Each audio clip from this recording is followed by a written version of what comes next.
Hi there, it's John from Commercial Real Estate Online. Welcome to the program. Welcome to this topic all about commercial real estate. And in this particular video, I'd like to talk about retail particularly because retail shopping centres are ever important in our community, but also as an investment vehicle for property investors. So what I want to talk about here is all about the tenancy mix, the strategy of a tenancy mix, and how you can work with that. And you should work with that if you're an investor and or a centre manager. There are things that you can do with the tenancy mix. And by the way, you can always get plenty of tips, tools and ideas regards retail shopping centres at the website, which is johnhighman.com. So let's go further. Let's get into this particular program and I'll take you through my thoughts about tenancy mix and how you can work with that to improve retail shopping centre performance. In the first part of the introduction to the topic, let's just look at the aspects of tenancy mix. So I've mentioned here a strategic composition of tenants in a retail space is essential for achieving success. So the retail space, the shopping centre, particularly a large one like this, contains many mini zones, if you like, clustering areas where certain tenants should be around each other. When you get the clusters right, you can build a real vibrant shopping centre. Now, of course, case in point would be an entertainment zone or a food court or a fashion court. There are many different ways you can build a shopping centre. So think about the strategic composition of tenants in a retail space. That's essential for achieving success in the vibrancy of the tenancy mix. Those landlords and centre managers that make errors with retail shopping centre management usually have not considered the tenancy mix and are doing nothing towards shaping it. So a well-balanced tenancy mix ensures a diverse range of offerings, catering to the different target markets and the customer preferences. Think about the target markets for your shopping centre. Think about the customer preferences. What are they looking for? And what is the target market? Is it a young community, an older community, a big mixed community? Is there tourism in there? So what is your shopping centre drawing by way of customers to the property on a regular basis? Now, the right mix of tenants can create synergy where the business complements and enhances each other. That's the businesses within the tenancy mix. They complement and enhance. That's why you have a fashion zone, a food court, an entertainment zone, many different ways to do it. You can have a sports zone as well. So you can build within the fashion logic, for example, by having clothes near shoes, near sports goods, perhaps. And in other words, extend the spending pattern of the people that are shopping in the shopping centre.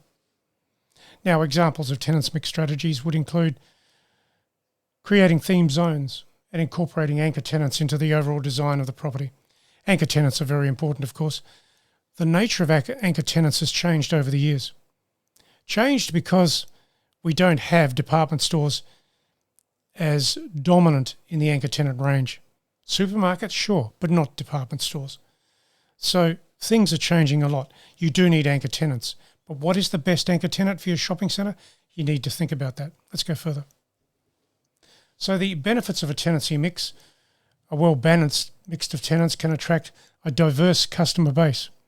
Ultimately, you want the customers that are going to spend the money. Now, high customer traffic can lead to increased sales for the individual tenants.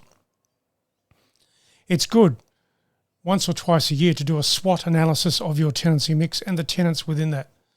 The strong, the weak, the opportunity tenants, the theme tenants, the destination tenants. Think about all of that. A SWOT will do very well a couple of times a year to help you focus on the best tenants, the weaker tenants, and what you've got to do around that. Of course, a strong tenancy mix can enhance rental income and property value. Rental income by assessment should be market rent. You do get other rents, of course, which are enhanced by some sort of percentage increase. So be aware of that sort of issue.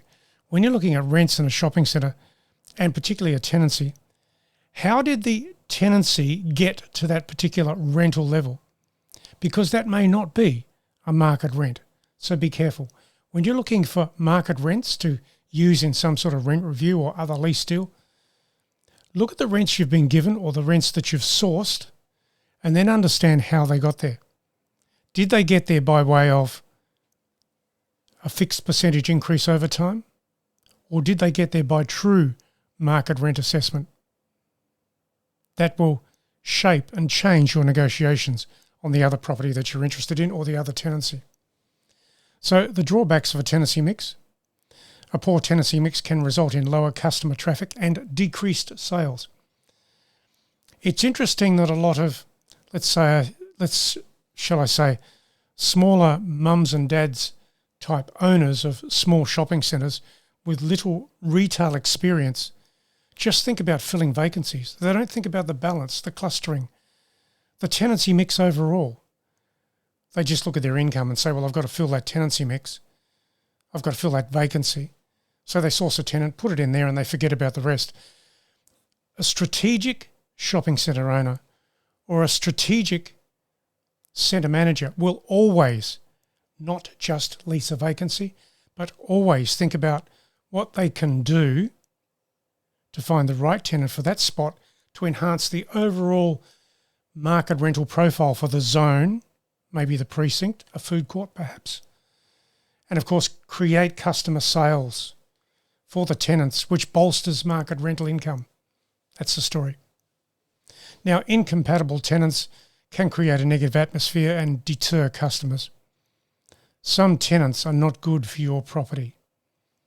When you start to see who they are, where they are, what they're doing or what they're not doing, you've got to start to work with that. Given the terms of the lease, to make sure the tenant is satisfying the terms of the lease, but also encouraging trade to their business.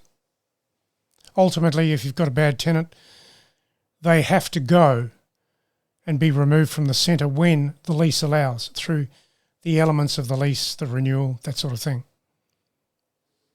Now, a lack of variety in tenant offerings may lead to tenant dissatisfaction. It's interesting here with this particular point that you should consider bringing a few franchise brands into a shopping centre. Franchise brands to balance out the mums and dads retailers. There's a difference. The franchise brands are very useful, and we all know of all of the bigger franchise brands in our location, town or city. And when you consider a food court, for example, well, you have many different food brands, which are franchise brands, which are known around the world or around the country. So you need a few of those, and then you need some mums and dads tenancies who can go more deeply into the retail offering, more specifically than a franchise brand.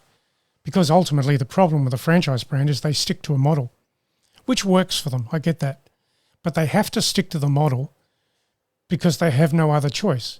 The franchisee has to stay within their offering, given the terms of agreement with the franchisor.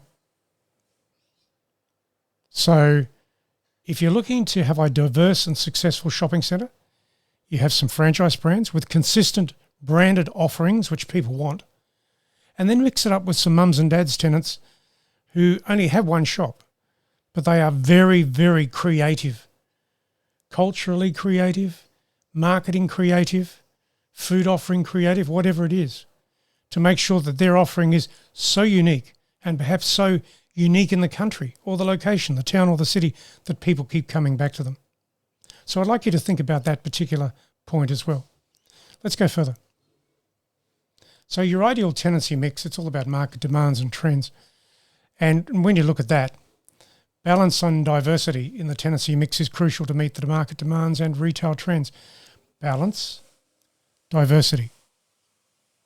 Can you have too many food tenants in a retail property? Of course you can. Can you have too many clothing retailers? Of course. That's why you have to mix and match.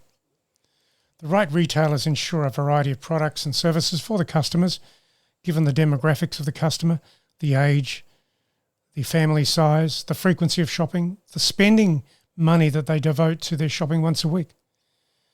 Of course, it's very good to have some sort of supermarket in your shopping centre so you get the people coming back for their convenience items. As I said to you before, a supermarket is a very good anchor tenant to have. Now, you could have 2 or 3 or 4 anchor tenants in a shopping centre, and they need to be balanced off against each other given the design of the overall property. And then the specialties are positioned around them. So it's a big plan. It's a business plan for the retail shopping centre over time. Think about how you can work with that, how you can do something with that. Now, a diverse mix attracts a wider customer base, increasing foot traffic and sales. And then examples here would include combining anchor stores with specialty shops and incorporating experiential spaces. Now, experiential spaces would be maybe a certain zone where the community groups for the location, charities perhaps as well, could use the stage or the podium in the mall on a certain agreement once a week or whatever to encourage community interest. Now, there wouldn't be any rent for that typically because they're a charity or a community group, but it does create vibrancy. People come back to that particular zone. They come back to that zone because then they can relate to the good things that are going on in that shopping centre. So that's the end of this particular group of slides. There's probably 3 groups of slides in this particular package of PowerPoints. I will take you into the other slides as well, given that that would be a lengthy presentation. I've split it down into about 10 minutes each group. If you have any questions or you want to get an article about this, visit the website at johnhighman.com. Thanks for listening to the program. I look forward to catching you very, very soon with another video. Subscribe while you're here so you can get the next video, the next 2 videos in this particular series. I'll catch you again very soon.